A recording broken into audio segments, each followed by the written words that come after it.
Nous allons nous tenir debout, prendre une portion de l'écriture de la parole de Dieu. Nous allons prendre dans Exode au chapitre 4, le verset 2. Exode chapitre 4, verset 2. Nous lisons. Qu'y a-t-il? L'Éternel lui dit, qu'y a-t-il dans ta main? Il répondit, une verge. Seigneur Jésus, Père, merci encore pour ton amour.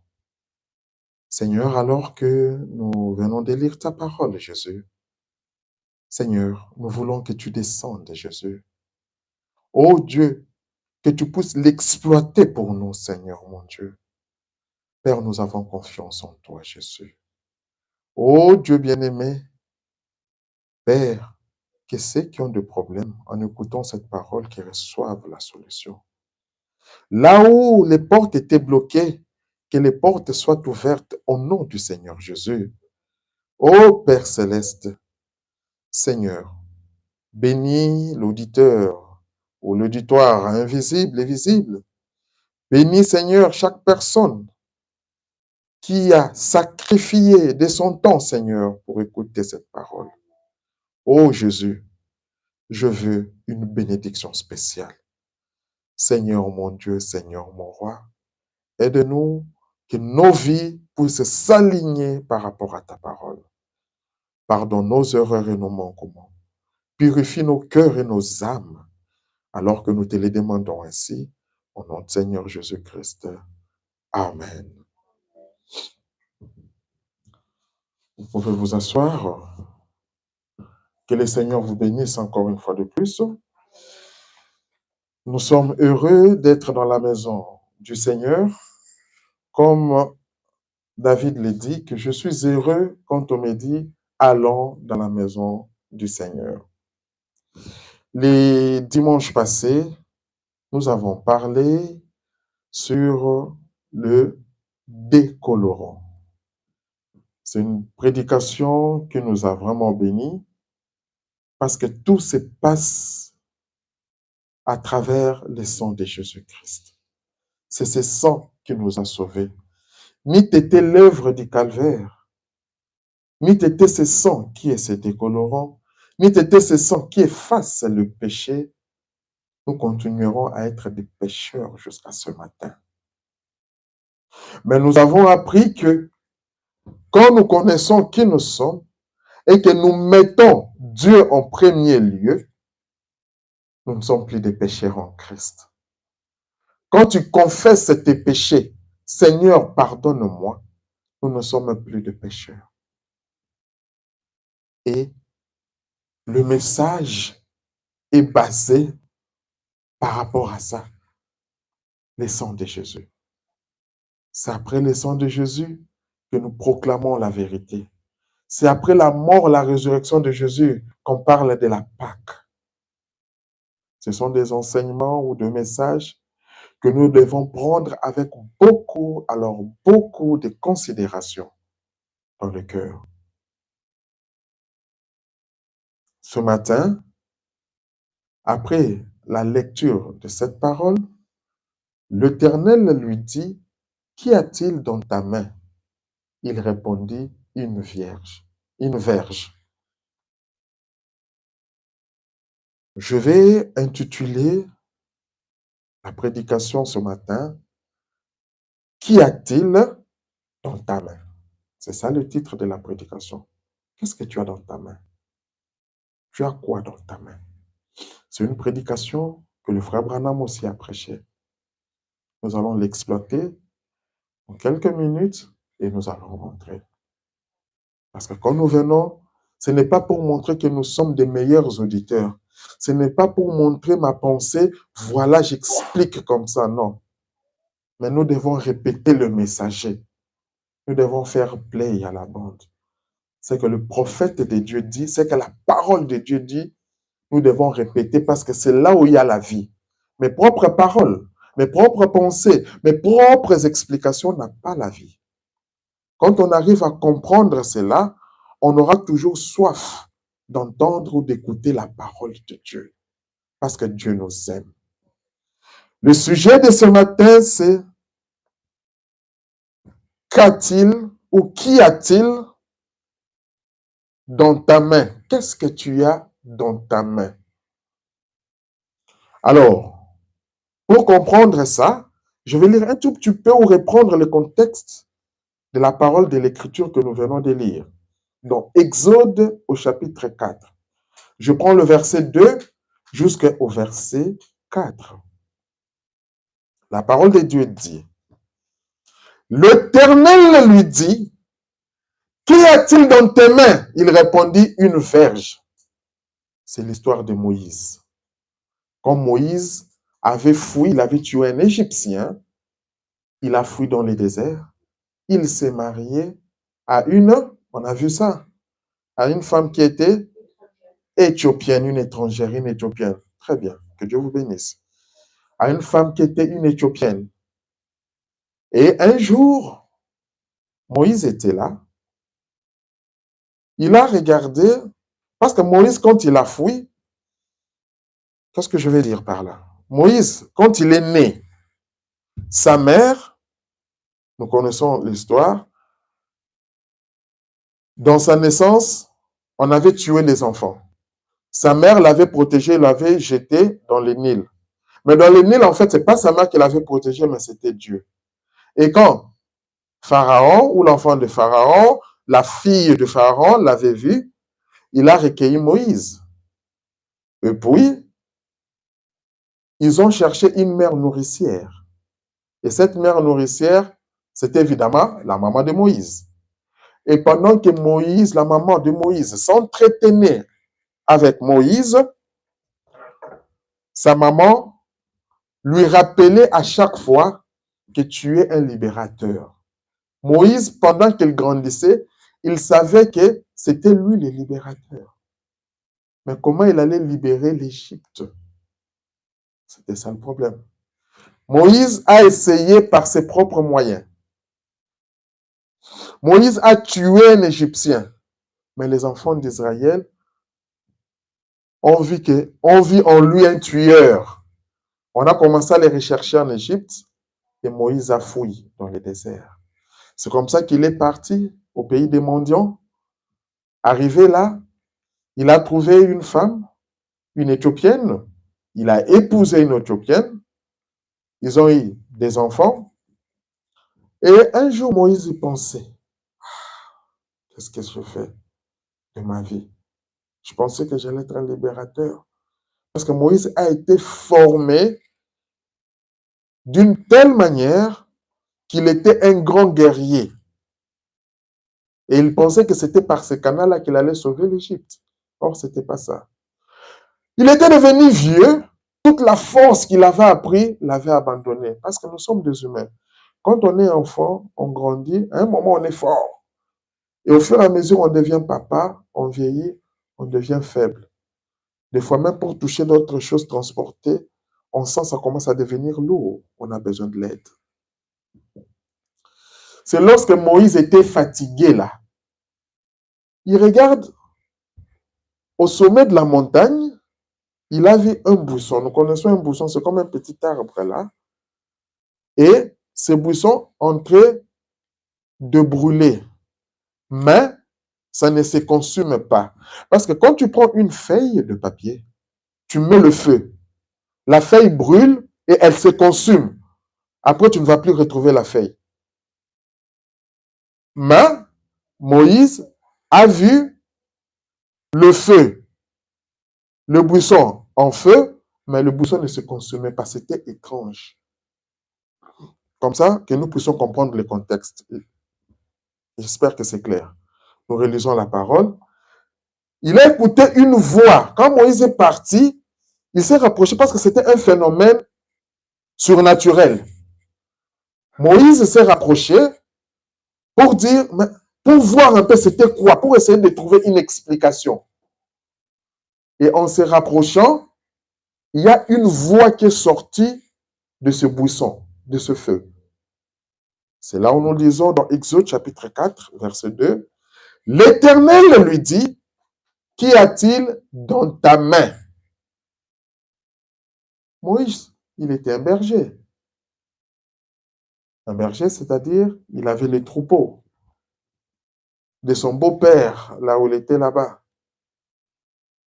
Et un berger, l'instrument qu'il a dans la main pour le brebis ou les troupeaux, c'est quoi? C'est un bâton qu'on appelle une verge. L'Éternel lui dit, qu'y a-t-il dans ta main? Il répondit, une verge. L'Éternel dit, jette-la par terre. Il la jeta par terre et elle devint un serpent. La verge là que Moïse avait, il a jeté par terre, la verge est devenue un serpent. Moïse fouillait devant lui parce que Moïse avait peur. C'est comme de la magie. Moïse, il avait peur. L'Éternel dit à Moïse, étends ta main, saisis-les par la queue. Moïse étendit sa main, il saisit le serpent par la queue, et le serpent redevint une verge dans sa main. Alors, nous voyons que Moïse, c'était un instrument. Moïse, il était un instrument que Dieu a utilisé pour délivrer les enfants d'Israël de la servitude de l'Égypte. Les enfants d'Israël souffraient en Égypte. Les enfants d'Israël, ils étaient dans la souffrance, dans la servitude. Et Dieu avait suscité, ou Dieu avait choisi Moïse pour délivrer les enfants d'Israël. Alors, c'est parce que Dieu aimait les enfants d'Israël. Le sujet de notre prédication ce matin, c'est qu'y a-t-il dans ta main? Qu'est-ce que toi tu as dans ta main? Nous sommes des enfants de Dieu. Des fois, nous avons peur d'avancer. Des fois, nous avons peur d'affronter des situations parce que nous ne reconnaissons pas ce que nous avons dans notre main. Le dimanche passé, nous avons vu en voyant sur les décolorants que à travers le sang de Jésus, la mort et la résurrection du Seigneur Jésus, ça nous a donné la puissance. Ça nous a donné la puissance que tu peux prononcer une parole et la chose arrive. Qu'est-ce que tu as dans ta main? Le peu de force que tu as dans ta main, Dieu va agir là-dedans. Moïse avait un simple bâton dans sa main. Le Seigneur lui dit, jette ce bâton. Et ce bâton est devenu un serpent. C'est-à-dire quoi? Dieu est capable de changer les circonstances. Dieu est capable de créer là où il n'y a rien. Tu as un problème, tu as une certaine situation dans ta vie. Sache que quand tu crois, Dieu est capable de créer. Qu'est-ce que tu as dans ta main? Des fois, nous réfléchissons trop. Mais or, avec la parole de Dieu, on ne réfléchit pas, on la croit.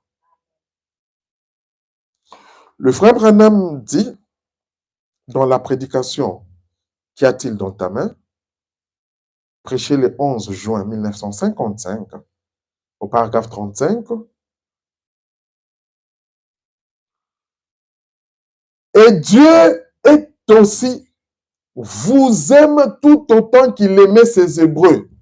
Parce que Dieu aimait les Hébreux, il avait choisi, il avait préparé pour eux un libérateur qui allait leur sauver de cette servitude-là. Ce matin, j'aimerais vous dire que Dieu vous aime. Et il veut vous délivrer de la servitude que vous avez. Cette servitude peut dépendre, peut se distinguer ou peut se différencier d'une personne à une autre. Mais tu dois avoir foi dans ce que tu as dans la main. Qu'est-ce que tu as dans la main? Et quand Dieu avait envoyé Moïse là-bas, parce qu'il avait promis qu'il viendrait les libérer de cette servitude. Et Dieu a promis qu'en ces derniers jours, il enverrait Jésus-Christ. De la même manière qu'il avait envoyé Moïse pour sauver les enfants d'Israël de la servitude, en ces derniers jours que nous vivons, Dieu a promis de nous envoyer Jésus-Christ, le Saint-Esprit, au milieu de nous, pour libérer tous les malades et les affligés. Tu as un problème. Je vais te dire ce matin que Jésus, il a été envoyé par Dieu, le Saint-Esprit en nous, c'est pour te délivrer, pour te libérer de cette chose-là qui te fait de la peine. Ça fait autant d'années, ça fait autant de jours, ça fait autant de mois que tu ne trouves pas la solution. Place ta foi et ta confiance en Dieu. Car il est écrit, ce sont les dernières paroles qu'il a prononcées avant de quitter sur terre. Il a dit, allez par tout le monde prêcher l'évangile à toute la création. Allez par tout le monde prêcher l'évangile à toute la création. C'était une commission que Dieu a donnée. Que nous devons aller aux Ardennes, nous devons aller partout, là où tu es, prêche à toute la création. L'âge des apôtres, partout dans le monde, l'évangile n'a pas encore atteint le monde entier. Il y a des coins, l'évangile n'a pas encore atteint. Mais c'est par toi, par ton canal, par ta manière de vivre, l'évangile peut atteindre. Tu peux devenir une référence. Qu'est-ce que tu as dans ta main? Dieu va utiliser ce que toi tu as dans ta main. Moi, je ne sais que chanter. Dieu va utiliser ces dons-là. Un jour, tu vas commencer à chanter. Quelqu'un écoute les paroles de ces chants inspirés. Il s'intéresse à toi et il donne sa vie à Jésus. Allez partout dans le monde, prêcher l'évangile à toute la création. Attention, celui qui croira, qui sera baptisé, sera sauvé. Tu as entendu? Tu dois croire. Parce que la parole de Dieu, c'est la foi, tu dois croire. Celui qui croit sera sauvé et celui qui ne croit pas sera condamné. Si tu as écouté la parole de Dieu et que la parole de Dieu te dit la vérité, mais toi tu mets ton raisonnement, tu ne veux pas croire, tu seras condamné. La Bible dit, voici les miracles qui accompagneront ceux qui auront cru. Est-ce que toi tu crois? À mon nom, ils chasseront les démons, ils parleront de nouvelles langues. Ils saisiront des serpents, et s'ils boivent des breuvages mortels, ça ne leur fera point de mal. S'ils imposent les mains aux malades, les malades seront guéris. C'est ce que dit la Bible. Entre tes mains. Dieu nous a donné tout ce qu'il faut pour notre marche. Ça, il faut savoir que Dieu nous a donné tout ce qu'il faut pour notre marche chrétienne ici sur cette terre. Un jour, le frère Branham racontait une histoire d'une maman. Cette femme était dans un quartier, il y avait une église.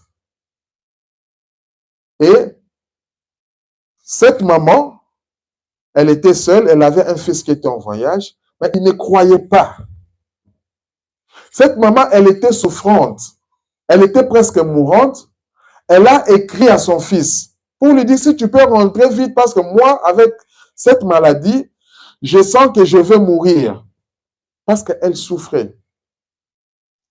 Un jour, une femme de l'église passait, une de ses voisines, elle est venue lui rendre visite. Elle a trouvé la maman dans un état critique. Elle savait que cette maman ne croit pas. On parle souvent ici des athées. Elle dit à cette maman, écoutez, elle dit, est-ce que tu vois l'état que tu es là? Est-ce que tu permets que je demande à mon pasteur de venir prier pour toi? Je crois que Dieu fera quelque chose si tu crois. La maman lui dit, écoute, je suis volontiers, j'accepte. S'il vient prier pour moi, ce n'est pas un problème. Cette dame a utilisé ce qu'elle avait à la main. Elle a parlé et elle a pu gagner une âme. Cette femme a accepté. Elle est partie appeler son pasteur. Le pasteur est venu. Le pasteur a prié et le pasteur est parti. Là, le fils était en train de s'apprêter toujours pour venir. Dieu, par sa grâce et sa bonne volonté, a guéri cette maman. La maman était complètement guérie avec les clichés et les preuves de la médecine. Quand son fils est venu, il a trouvé la maman en bonne santé. Ils ont parlé d'autre chose. Quelques jours sont passés. Un jour, le fils lui dit, mais maman, attends, tu m'as jamais dit comment les médecins là, ils ont fait pour que tu puisses être guéri. Et la maman lui dit, ah, tu as touché le point. Il a dit, écoute, je ne suis plus jamais allé chez un médecin. Tu vois l'église qu'on critiquait chaque fois, c'est qu'ils nous font du bruit là. Voilà, une femme est venue, tout ça. La maman lui a expliqué. L'enfant a dit, non, maman, laisse tomber. Non, parce que cet enfant était parti faire le cours de séminaire pour devenir un prédicateur. Faire le séminaire, la théologie. Et là, chez eux, dans la théologie, on a dit que Marc 16, ça n'existe pas, ça n'a plus d'effet, c'est déjà passé, ce n'est pas d'actualité. Or, nous, dans la parole de Dieu est toujours d'actualité. Tu dois utiliser l'arme que tu as. Si tu as une petite foi, utilise cette foi-là. Donne ça à Jésus. Regardez Moïse que nous venons de voir. Moïse avait peur. Moïse n'avait qu'un bâton. Mais Dieu lui a montré que quand moi j'utilise ce bâton, ça peut générer une certaine puissance, une certaine force. Donc, ce que toi tu as, confie-le à l'Éternel. Et Dieu va utiliser cela, les gens auront peur de toi et tu seras un témoignage. Et cet enfant, ou ce prédicateur, il disait à sa mère, mais cette parole n'est même pas inspirée. La maman est entrée dans la profondeur. Elle a dit, ah, si tu dis que cette parole-là n'est pas inspirée, mais moi, ça m'a guéri. Alors maintenant, si je vois la parole qui est inspirée, ça va me faire quoi? Et la maman était dans une joie terrible. C'est ça l'attitude d'un chrétien. Les gens seront là pour te décourager par rapport à ton état. Les gens seront là pour parler en mal de toi. Tiens bon. Le frère Branham dit, au paragraphe 46, nous n'avons aucun besoin ni aucun manque de quoi que ce soit. Dieu a fourni tout ce dont nous avons besoin pour ce voyage ici. Tout Dieu l'a fourni. Qu'est-ce que tu veux que Dieu n'a pas donné? Nous négligeons ce que nous avons à la main. Tout a été fourni pour nous ici. Oh! Chaque fois qu'un homme, écoutez, naît de nouveau de l'Esprit de Dieu, le Seigneur lui donne un chéquier. Vous savez, le chèque, c'est un document presque blanc où le donateur a signé et toi, tu mets ton montant et tu vas à la banque, tu reprends. Maintenant, nous, c'est Dieu qui est le donateur. Et entre nous-mêmes, nous avons ce chéquier-là, que nous pouvons avoir par la foi. Le Seigneur lui donne un chéquier, assez pour lui permettre de tenir pendant son voyage. Le voyage que tu fais, qu'est-ce qui fait que même la situation que tu traverses, tu ne retournes pas en enfer, tu ne retournes pas dans les oubliettes. C'est parce que tu t'accroches, il y a un espoir quelque part. Prends ce petit espoir-là, donne ça à Dieu. On regarde ta situation, on dit, mais par rapport à cette situation, comment est-ce que tu peux tenir debout? C'est là où on voit que ta nature est différente de la nature de quelqu'un d'autre. Parce que tu es un chrétien, une chrétienne. Et pour obtenir toute bénédiction rédemptrice, là-bas, de chaque chèque signé au nom de Jésus. C'est pour ça, tout ce que nous faisons, c'est au nom du Seigneur Jésus-Christ. Nous avons un chèque en blanc. Quel est ton besoin? Prends Dieu au mot, crois et le reste, laisse Dieu agir. Remplissez-les tout simplement et émettez-les. Voyez s'il ne va pas l'honorer. C'est vrai. Et ça, c'est la parole de Dieu. Toi, remplis seulement. Tu regardes, mon problème, c'est quoi? C'est la maison. Mon problème, c'est quoi? C'est les enfants. J'ai rempli. Mon problème, c'est quoi? Non, c'est la bonne santé. Toi, remplis, remets à Dieu. Seigneur Jésus, je sais que tu m'as donné un chèque en blanc. Maintenant, je viens le remplir. J'ai besoin de ceci, j'ai besoin de cela. Ce chèque a été signé au nom du Seigneur Jésus-Christ. Et moi, Seigneur, je le crois. Laisse Dieu agir. Ne commence pas à regarder par rapport au temps. S'il ne donne pas aujourd'hui, il donnera demain. S'il ne donne pas demain, il donnera le lendemain. Et nous avons lu avec vous, aussi longtemps que la promesse tarde, la bénédiction sera grande. N'oublions jamais ça. Et mettez-le tout le temps. Le dépôt a déjà été fait. Le dépôt a été fait au calvaire. Nous avons parlé le dimanche passé sur le décolorant. Sur la mort et la résurrection de Jésus. Et que quand toi, tes péchés, tu les mets dans ce décolorant, le péché n'a plus d'effet.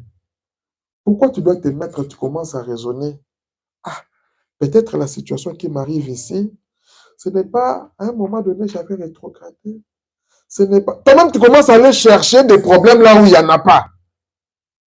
Tu dis non, ce jour-là, ce n'est pas... Non! La Bible dit que quand nos péchés sont tombés là-bas, c'est effacé dans la mer de l'oubli. Quand le diable vient, sache que quand tu commences à avoir ce niveau, c'est le diable qui te parle. Et dit, Satan, tout a été accompli au calvaire. Ne me rappelle pas mes péchés. Le frère Branham nous a montré que Jésus-Christ se met là au milieu. Donc, quand le sang de Jésus-Christ est là, moi de l'autre côté, je suis plus blanc que la neige. C'est pour ça que nous avons lu avec vous le dimanche passé que la Bible dit que ceux qui sont en Christ, ceux qui sont nés en Christ, ne commettent pas de péché. En fait, quand tu reconnais ta position là, tu peux commettre une erreur maintenant. On te dit, ah, toi tu as péché, toi tu as fait ceci. Tu dis, je suis un enfant de Dieu. Je reconnais ce que je fais, si ce n'est pas bien, Seigneur, pardonne-moi. Quand tu le fais, automatiquement, à la minute même, c'est effacé. Ça, c'est la parole de Dieu. Donc, toi, ce que tu fais, tu dois croire à cela. Et quand tu crois cela, tu mets ta vie en ordre, tu nais d'eau et d'esprit. La parole de Dieu est le Saint-Esprit et tu vas de l'avant. Car il a été blessé pour nos transgressions, brisé pour notre iniquité. Iniquité, comme nous connaissons, l'iniquité, c'est un truc, tu te retrouves dans une situation, tu sais, c'est ce que je vais dire ici, c'est mal. Tu le sais, mais tu le dis quand même. L'iniquité. Tu fais un péché, comme on dit, péché volontaire et involontaire. Tu le sais, mais tu le fais. Imagine dans cet état-là, mais Dieu pardonne même nos iniquités. Nous avons vu l'exemple dans la Bible. Nous avons vu Abraham. Abraham est parti avec sa femme Sarah. Abraham arrive, quand le roi voit, je crois que c'était en Égypte ou quoi, le roi voit, il lui demande c'est qui. Abraham savait que c'est sa femme, mais Abraham dit au roi que c'est sa sœur. Abraham savait qu'il est en train de mentir. Il ne sait pas qu'il ne savait pas. Il savait qu'il est en train de mentir. Abraham a dit, je dois mentir pour me garantir une certaine sécurité. Et le roi était complètement innocent. Le roi a pris Sarah. Il voulait la prendre comme une concubine. Il l'a mis dans sa maison comme une concubine. La nuit, le Seigneur vient. Il frappe les troupeaux du roi. Et puis, il met garde au roi. Il lui dit, mais toi, comment est-ce que tu veux toucher à la femme de mon serviteur? Le roi dit, ah, mais moi je ne savais pas. Abraham m'a dit que c'est sa sœur. Il ne m'a pas dit que c'est sa femme. Le Seigneur lui dit, je t'aime, je sais que tu dis vrai, c'est pour ça que je te l'ai dit. Écoutez encore, le Seigneur lui dit, va chez Abraham, il va prier pour toi. Vous comprenez un peu le raisonnement de Dieu, ce n'est pas le raisonnement des hommes. Nous allions dire, Abraham, vraiment, c'était... Comment est-ce qu'il fait ça? C'est un péché. Et puis, lui, dans son état, il va prier pour quelqu'un. Frère, tu iras en enfer en train de condamner. Tu penses que tu combats l'homme, or tu combats Dieu. Quand tu es un enfant de Dieu, sache que la Bible dit, l'Éternel combattra pour vous. Donc, nous devons faire très attention dans notre état. Et cet homme est parti chez Abraham. Abraham a prié pour lui. Il a été béni. Ça, c'est Dieu. Les jugements des hommes, ce ne sont pas les jugements de Dieu. Toi, prends seulement la parole de Dieu, applique-la et va de l'avant. Prends tous tes péchés là. Laisse-les à Jésus. Quand tu les as laissés à Jésus, Jésus les prend, il les met dans la mer de l'oubli. Et le frère Branham explique. La mer de l'oubli, c'est-à-dire qu'il ne s'en souvient même plus. C'est pour ça qu'on dit que nous, notre jugement, c'est dans la maison de l'Éternel. Parce que quand tu viens ici, on te dit, en tout cas, mon frère, ce que tu fais, ce n'est pas bien. Ma soeur, ce que tu dis là, ce n'est pas bien. Et puis toi, tu te répands. Quand tu te répands, tes péchés là vont directement à la mer d'oubli. Tu es clean. Le châtiment qui nous donne la paix est tombé sur lui. Et c'est par ces meurtrissures que nous avons été guéris. La science va te parler des maladies qui aujourd'hui deviennent maladies, cancer, ceci, cela, ça devient...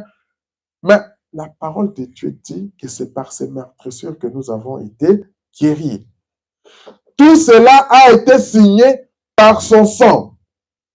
C'est pour ça, lors de la Sainte Seine, quand je vous ai montré la face cachée de la Pâque. Et que la Pâque, quand un chrétien, le frère Branham dit que la plus grande fête pour un chrétien, c'est ça, c'est la Pâque. Parce que c'était la mort et la résurrection. Comme moi, je te dis, bonne fête de Pâques. La mort et la résurrection, c'est-à-dire que je te rappelle que tu as un pouvoir que Dieu t'a donné. Ta parole a un pouvoir. Tu dois savoir qui tu es. Que celui qui veut vienne. Et cela a été prouvé. Il a été prouvé ici qu'il est ressuscité des morts et qu'il est vivant parmi nous ce soir. Si Jésus-Christ est vivant, c'est pour nous montrer qu'il a la victoire. Et que toi, en tant qu'enfant de Dieu, tu as aussi la victoire sur ce monde. N'oublie pas, qu'est-ce que tu as entre tes mains? Tu as un chèque. Tu as le nom de Jésus. Il est qui? Il est notre libérateur. Nous qui sommes dans la servitude.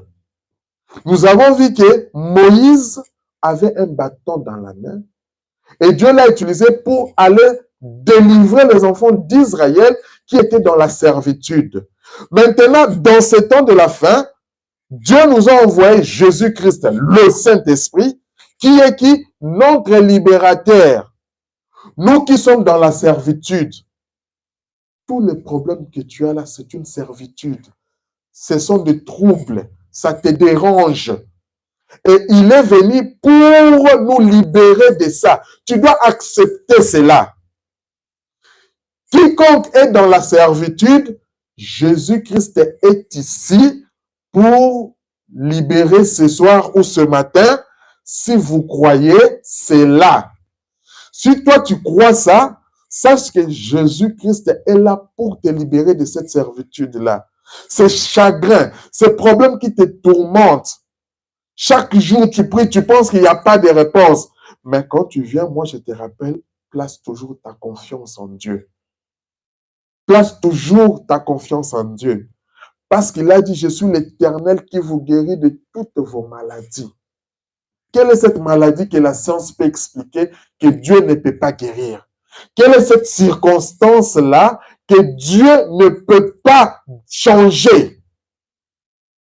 Bon, je ne suis pas ici pour vous libérer. Moi non plus, je ne suis pas là pour vous libérer. Parce qu'il me serait impossible de le faire. Je n'ai pas été envoyé pour le faire. Ceux qui croient encore que non, Branham, il est Dieu, Branham, c'est notre libérateur, Branham, non, dans un sens, il est dit ici que ce n'est pas lui. J'ai été envoyé pour prêcher l'évangile, c'est tout. Mais Christ est venu pour libérer. Tout le message de Branham, il nous a parlé du Seigneur Jésus-Christ. Il nous a pointé vers le pou. Il nous a pointé vers Christ. Et c'est Christ qui nous libère. C'est pourquoi nous prions et nous croyons au nom du Seigneur Jésus-Christ.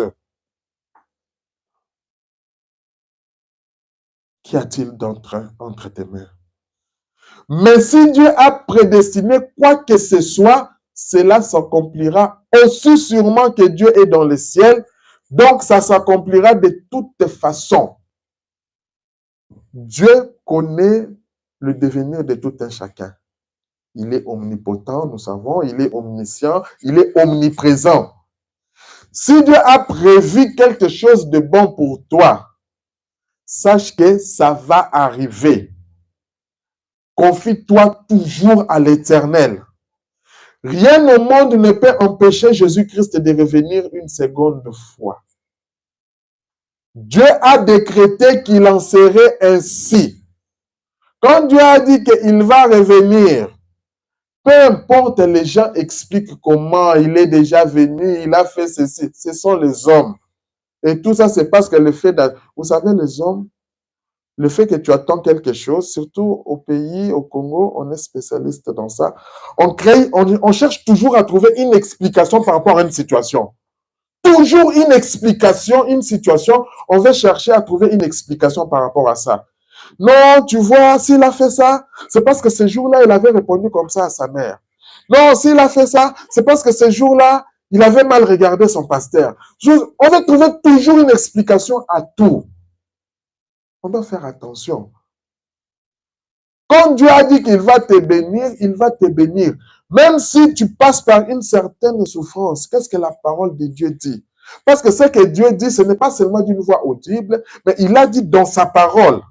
Maintenant, c'est à toi de prendre la parole de Dieu, avoir foi en cela.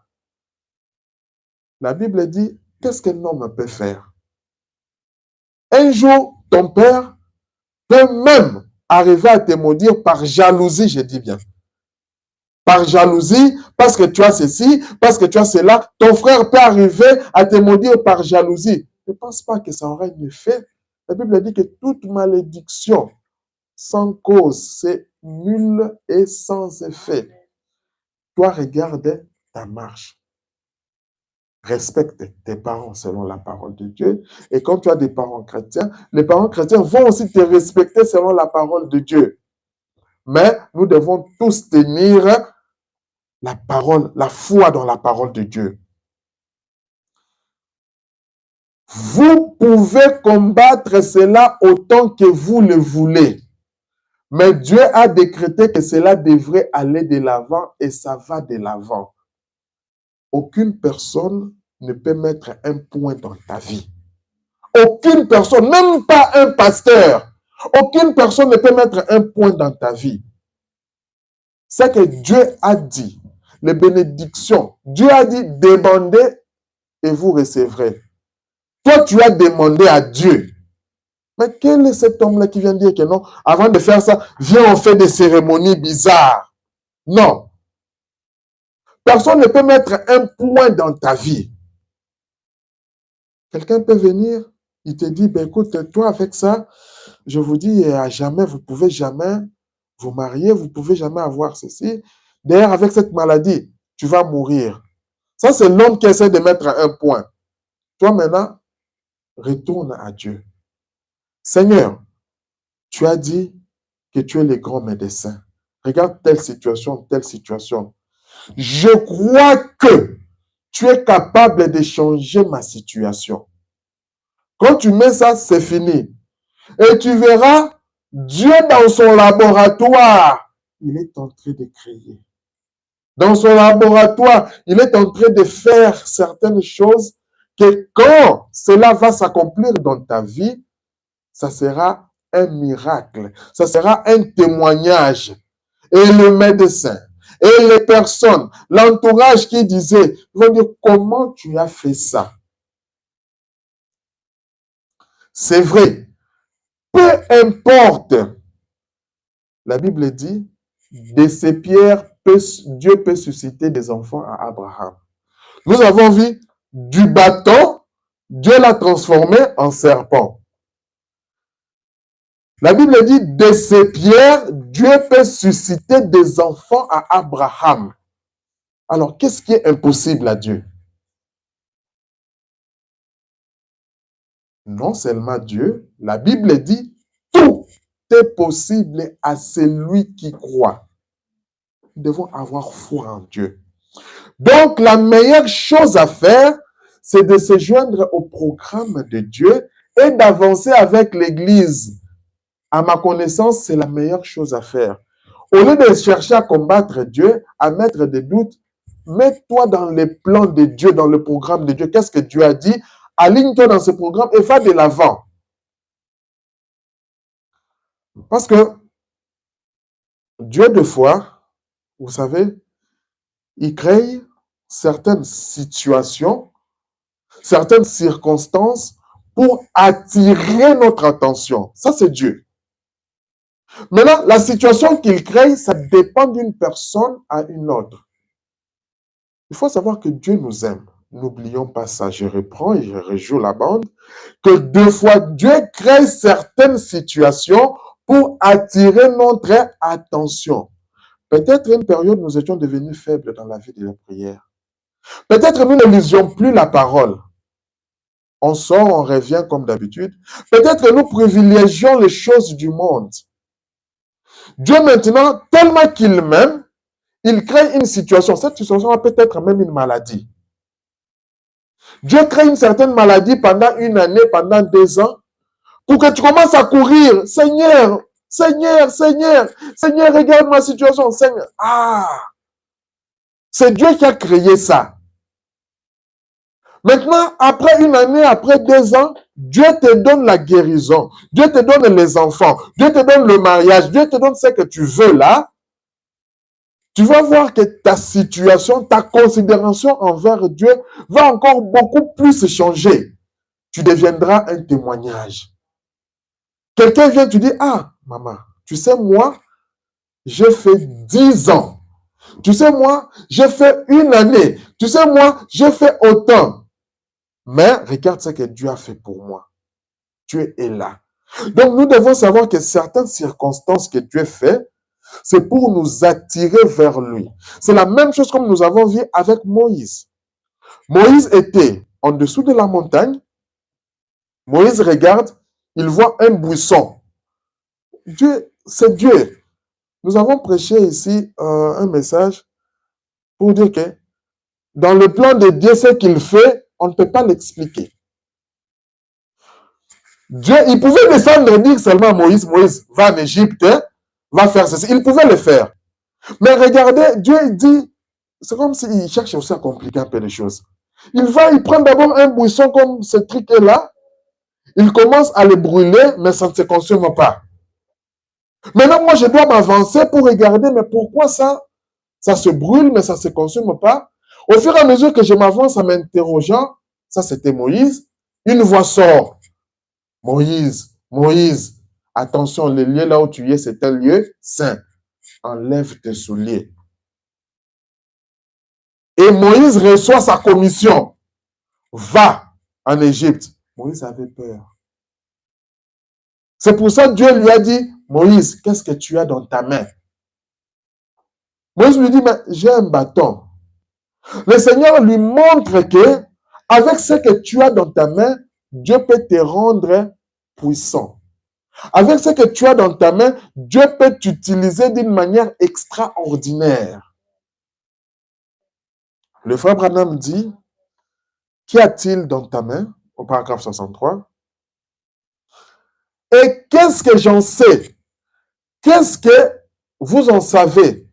Si cette série de réunions a eu lieu pour, Dieu l'a organisée ici pour attirer l'attention de certains d'entre vous.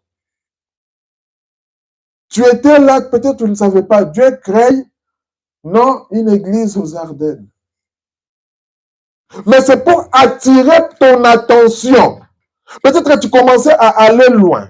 Peut-être que tu commençais à déborder. Parce que quand tu es un enfant de Dieu, sache que Dieu ne voudra jamais te perdre.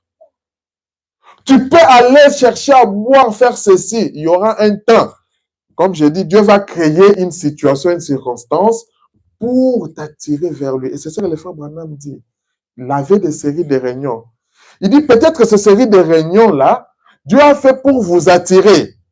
Dieu a organisé ici pour attirer l'attention de certains d'entre vous. Tu écoutes un message, tu te dis, ah, ça m'interpelle. En fait, c'est Dieu qui te parle. C'est Dieu tellement il t'aime, il te parle à travers cet homme-là, il te parle à travers sa parole. Tu peux te mettre comme ça. Tu parles avec un ami. Quelqu'un même qui ne sait pas, il publie peut-être sur son statut quelque chose. Toi, tu regardes, tu dis, ah, tu fais capture d'écran. Peut-être que lui l'a publié comme ça. Mais toi, tu sens une profondeur dans ce que cette personne a publié là. Mais quand toi, tu republies ça, tu sais pourquoi tu republies ça. Ça a attiré ton attention. Et tu te dis, oh, merci Seigneur. Ça me concerne moi. Certains d'entre vous qui font partie de ces églises, il y a par ici qui ne savent pas que Dieu est ressuscité des morts. Il y a des gens qui ne savent pas que Dieu, jusqu'aujourd'hui dans le message, il y a des gens qui ne savent pas que Dieu est ressuscité des morts. Et je vous ai expliqué ça dans ma prédication, la prédication que je fais sur la Pâque. Quand on dit que Dieu est ressuscité des morts, quelqu'un va te dire, oui, il est ressuscité. Ça, c'est comme les catholiques. Non. Dans le message, quand tu me dis la Pâque, tu me dis que Dieu est ressuscité des morts, il y a tout un message qui est derrière là. C'est le message de la victoire. Quand il est ressuscité des morts, c'est-à-dire qu'il a vaincu. Quand il est ressuscité des morts, c'est-à-dire que mes péchés ne sont plus sur moi. Mes péchés, il a pris ma place. Quand il est ressuscité des morts, c'est-à-dire que j'ai maintenant un libérateur avec moi. Quand il est ressuscité des morts, c'est-à-dire que j'ai un protecteur avec moi. Quand il est ressuscité des morts, il a dit que je serai avec vous tous les jours jusqu'à la fin du monde. Donc, quand toi, tu parles qu'il est ressuscité de mort, tu comprends qu'est-ce que tu veux dire par « il est ressuscité de mort ». C'est pour ça qu'il dit que Jésus est vivant ce soir. Vous comprenez maintenant? Jésus est vivant ce soir. Les gens, ils parlent de Jésus, mais ils parlent d'un Jésus de l'histoire. Nous avons prêché ici sortir Dieu de l'histoire. Nous ne restons pas dans un Dieu historique. Nous devons sortir Dieu de l'histoire. Il guérit les malades et les affligés. Peut-être qu'il vous a fait venir ici pour que vous voyiez ces boitiers, ces infirmes, ces gens déformés se lever de leur fauteuil, roulant et s'en aller en marchant, et que vous voyiez son esprit agir dans l'auditoire, reprendre les gens, réprimander les pécheurs. L'Esprit du Seigneur réprimande les prêcheurs ici sur l'estrade. Quand tu as commis un péché inconfessé, le Seigneur vient te dire, quand tu fais ça, ce n'est pas bien. Tu dois d'abord confesser. Mets-toi en ordre. Nous avons vu avec vous la prière de notre Père. Prie, mets-toi en ordre, confesse tes péchés, sois clean et va de l'avant. Des gens qui ont l'air saints et pieux et leur dire où ils pêchent et que tous ceux-là sont vrais.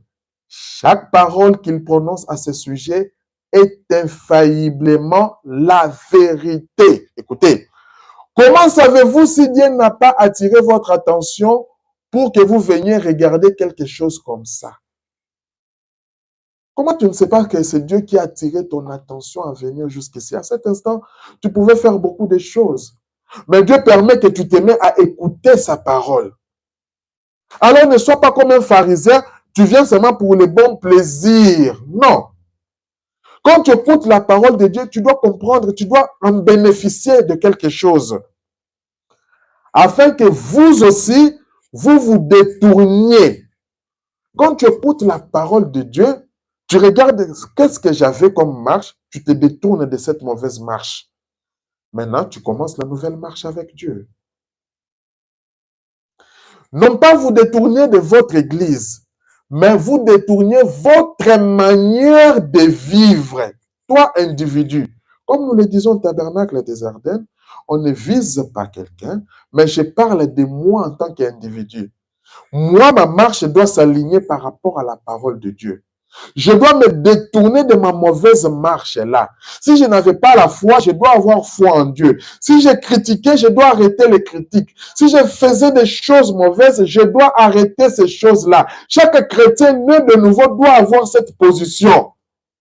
On ne vient pas par rapport à une église. L'église, on peut changer des églises 10 000 fois. Mais tant que tu n'as pas encore compris ça, sache que tu vas dans des églises et tu vas te retrouver en enfer. Nous devons naître de nouveau et servir le Dieu vivant par la nouvelle naissance. Naître de nouveau, changer nos directions, laisser la mauvaise vie, commencer vraiment la vie d'une chrétienne, la vie d'un chrétien.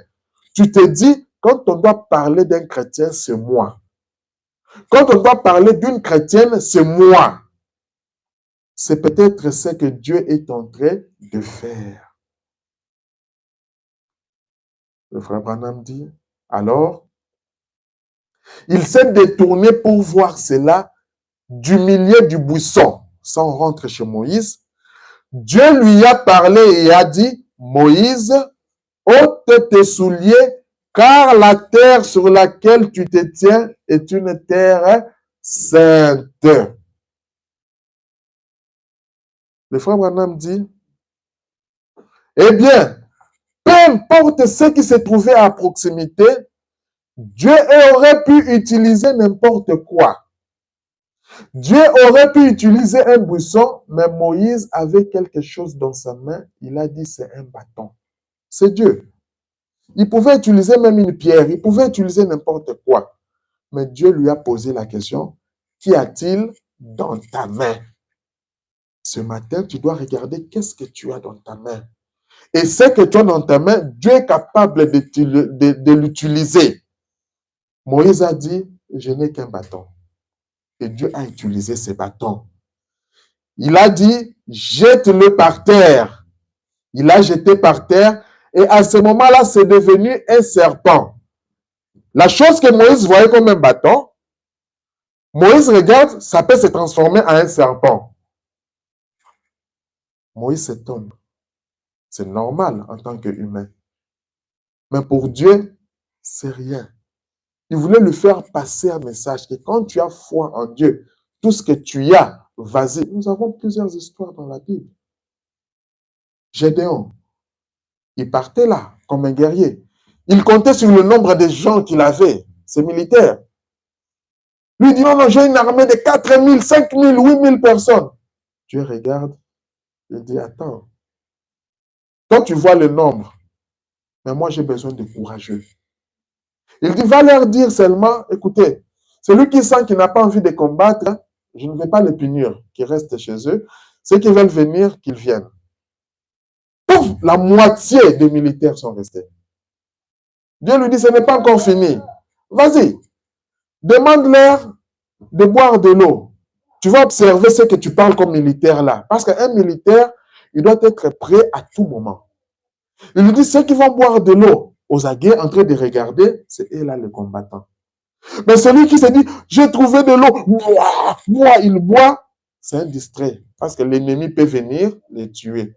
Et il passe par cette épreuve, la moitié encore. Gédéon se retrouve à l'épreuve finale avec un poignet de main. Dieu lui dit, vas-y maintenant avec ce poignet de main. En tant qu'humain, Gédéon avait peur. Pour dire comment ce poignet, si je peux aller vaincre l'ennemi. Mais Dieu a voulu lui montrer que ce que toi tu as, avec ce que toi tu as, moi je suis capable de te rendre encore plus fort. Et ce faisant ainsi, Dieu a montré à Moïse ce qu'il était capable de faire. Qu'il était toujours le Dieu vivant, il était capable de prendre le naturel et le changer en surnaturel. Donc, dans ta vie, toi dis Seigneur, moi je crois en toi. Alors, la chose naturelle, Dieu est capable de la changer en chose surnaturelle. C'est-à-dire que l'intervention chirurgicale, j'ai l'appendicite, j'ai les kystes, j'ai des myomes, j'ai de ceci, tout ce que les médecins peuvent dire. Mais là, on met ça entre les mains de Dieu. Dieu est capable de changer le naturel en surnaturel. Tu reviens demain, on te dit que le kyste n'est plus là. Sans passer par l'intervention chirurgicale naturelle. Dieu, mon Dieu est capable de le faire. On te dit que tu n'auras pas d'enfant, tu vois ton cas, il faut ceci, il faut cela. Dieu est capable, Dieu est capable. Toi, crois seulement que Dieu est capable. Il est capable de prendre le naturel et le changer en surnaturel. Il pouvait faire tout ce qu'il voulait parce qu'il était Dieu. Toi, mets-toi dans cette position. Seigneur, je sais que tu es capable. Voici ce que moi j'ai. Voici la servitude que j'ai. Mais toi, la parole nous a montré que tu es venu pour nous libérer de cette servitude. Seigneur, moi, je crois en toi. Seigneur, je vais continuer à m'attacher à toi. Parce que quand Dieu t'a guéri, quand Dieu t'a sauvé, et vous voyez cette femme-là, qui était presque un athée, elle est devenue un témoignage sans que le pasteur lui dise. Elle commence à témoigner chez son propre fils. Que non, ce pasteur-là est venu prier pour moi. Ça, c'est Dieu.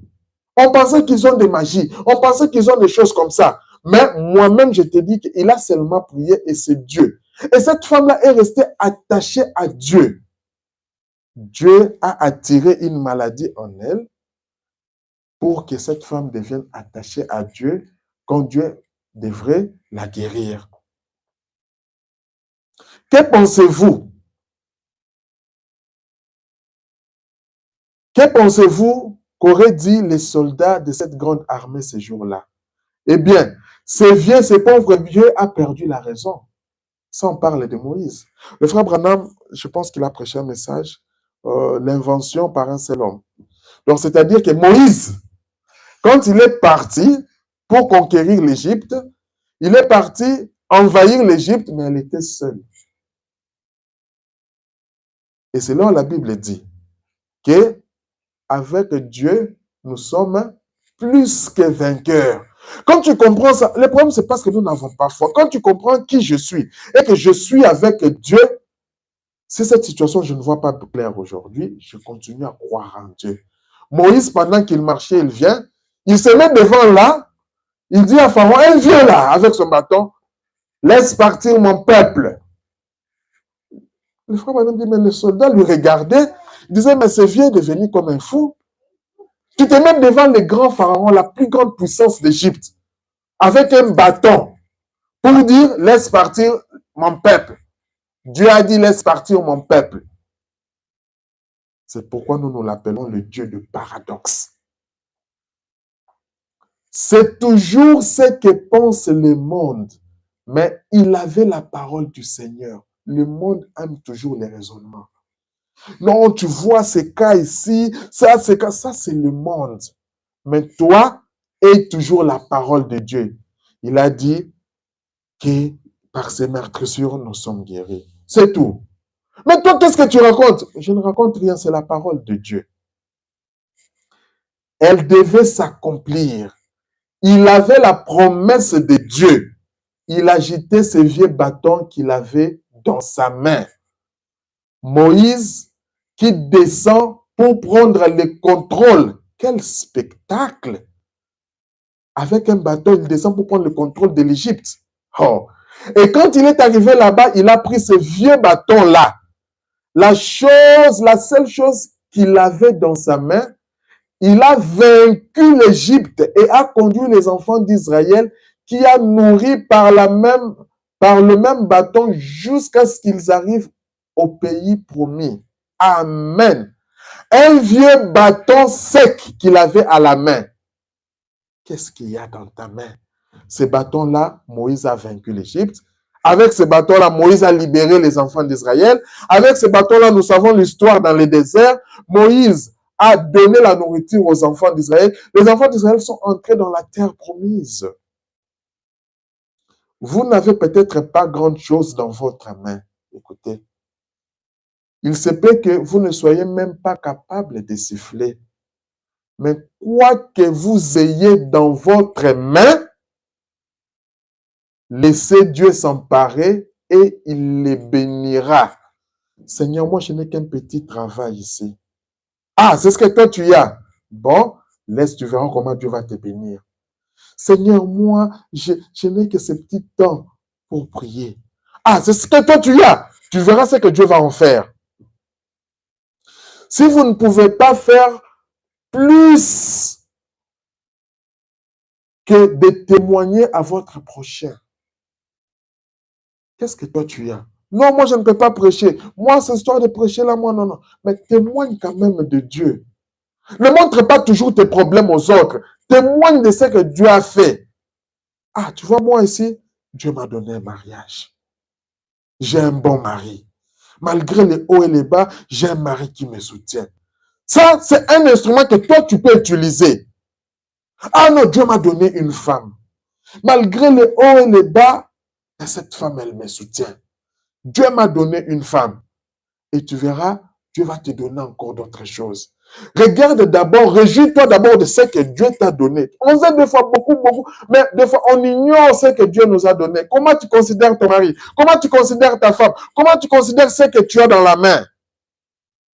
Si vous ne pouvez pas faire plus que de lever la main et dire, oh Dieu, j'accepte chaque parole de cela. Moi, je n'ai pas de bâton, mais tu as ta main. Quand on parle de la parole de Dieu, est-ce que tu lèves pour dire même Amen à la parole de Dieu? Est-ce que tu lèves ta main pour dire dans ton cœur, Seigneur, je crois à ça? Quand on dit qu'est-ce que tu as dans ta main, ce n'est pas seulement un bâton. Prenez ce que vous avez dans la main et faites ce que vous pouvez pour la gloire de Dieu. Le petit enfant qui était parti, il n'avait que 5 pains et 2 poissons, je pense. Nous connaissons l'histoire de Jésus. Oh non, il y a des milliers de gens, 5000 personnes étaient là. Les apôtres disent, mais Seigneur, renvoie-le. Le Seigneur dit, non, ils ont faim. Mais, oh, Pierre regarde et dit, mais ils ont faim, comment on va les nourrir? Jésus lui dit, mais qu'est-ce que vous avez? Il y avait un enfant.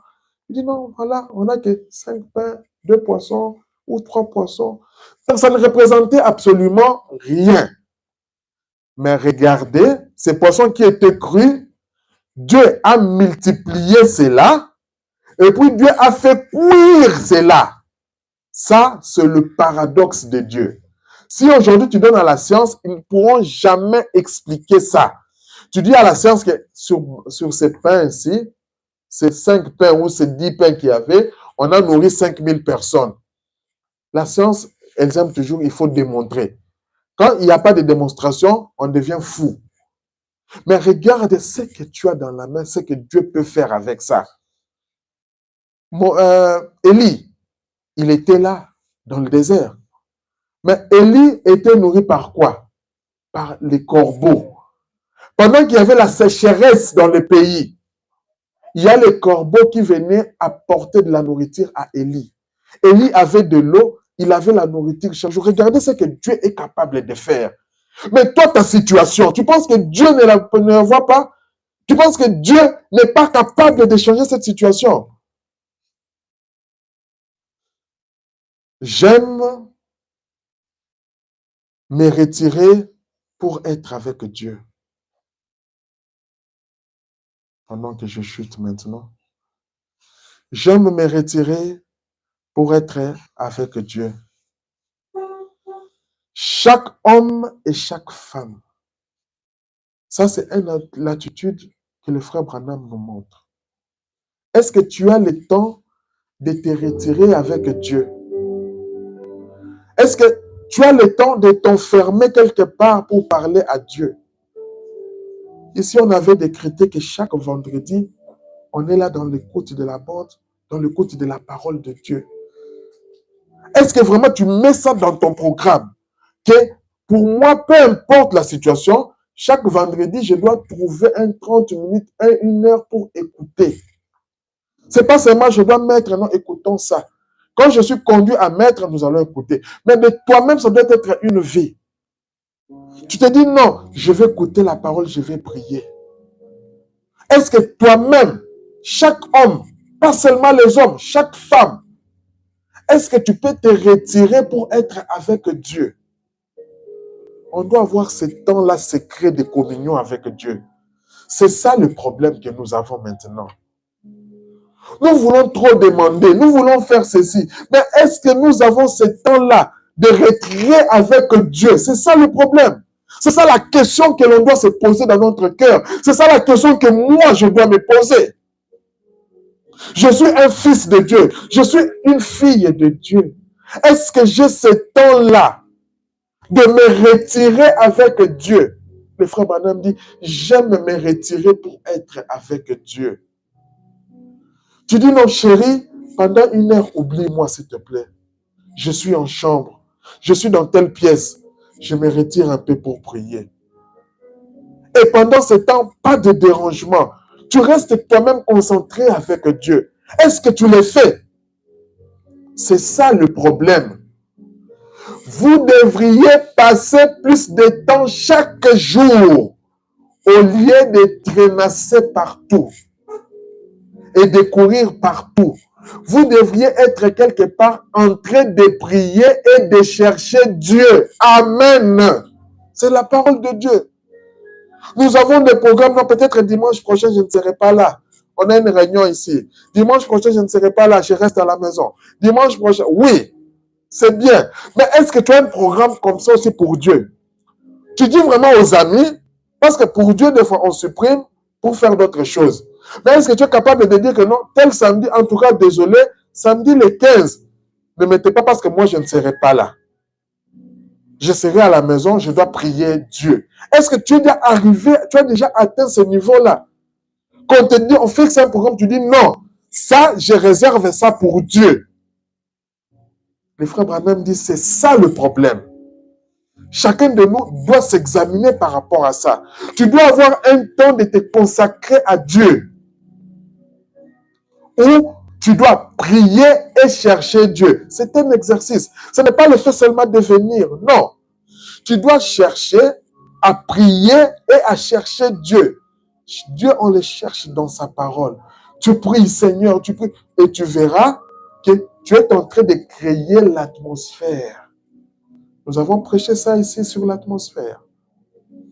Tu crées l'atmosphère dans ta maison. Et tu verras que tu vas commencer à dégager Dieu. Et tu verras que ta parole sera la parole de Dieu.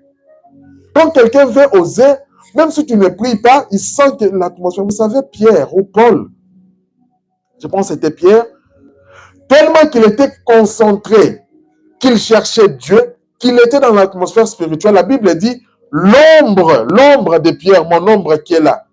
L'ombre, seulement quand ça touchait les malades étaient guéris. Écoutez ce point. L'ombre, lui, il marche seulement là. Le fait seulement, l'ombre te touche, tu es guéri. Et cette chose n'est pas impossible, c'est possible. Mais c'est ça le problème. C'est ça le problème. Vous devriez passer plus de temps chaque jour. Chaque jour. Au lieu de traînasser partout. Tu peux te dire, moi, chaque jour, je consacre ne fût-ce que 10 minutes pour Dieu. Chaque jour. Je travaille le matin, je reviens, je prie, je mange, je vais 10 minutes à la maison, en chambre. Tu te dis, ça c'est toi. C'est ta relation avec Dieu. Non, je suis là, je prépare, je cuisine pour mon mari. Chérie, tu es bien, tu es arrivé, je t'aime. Ok, chérie, le temps que tu te reposes, je vais 10 minutes là, je vais parler à Dieu. Fais ça une fois, 2 fois, 3 fois, ça deviendra une vie de prière. Le frère Branham dit, ce dont nous avons besoin ce soir ou ce matin, c'est de croire, mon frère, que vous êtes un enfant de Dieu. C'est pour ça. Quand tu reconnais ta position, ce que tu as besoin ce matin, c'est de croire que toi, tu es un enfant de Dieu. Tu crois que tu es un fils et une fille de Dieu. Et que vous avez droit et que la promesse est à vous. 1. Je crois que je suis un enfant de Dieu. 2. Je crois que j'ai droit. 3. Je crois que la promesse est à moi. C'est comme ça qu'un enfant de Dieu prend la position. Mais si déjà tu ne crois même pas que tu es un enfant de Dieu, mais le reste, ça ne va pas se suivre. Tu dois croire d'abord que je suis un enfant de Dieu. Comme je suis un enfant de Dieu, la Bible dit une part que nous sommes co-héritiers avec Christ. Donc, comme je crois que je suis un enfant de Dieu, c'est là où il dit ici que vous avez droit.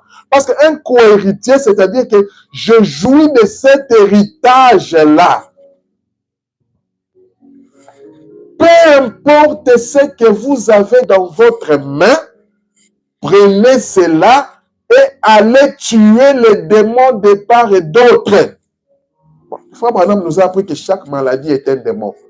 Maintenant, ce que toi tu as dans ta main, il dit, prenez ça, allez quoi? Tuer les démons de part et d'autre. Chacun a des petits démons qui viennent les tourmenter. Maintenant, prends ce que tu as dans ta main. Parce que tu reconnais que tu es un enfant de Dieu. C'est quoi? La stérilité. C'est quoi? Le mien. C'est quoi? Tel problème? Bon, applique la parole de Dieu. Seigneur, moi, ce que j'ai dans ma main, c'est cette foi ici. Je crois.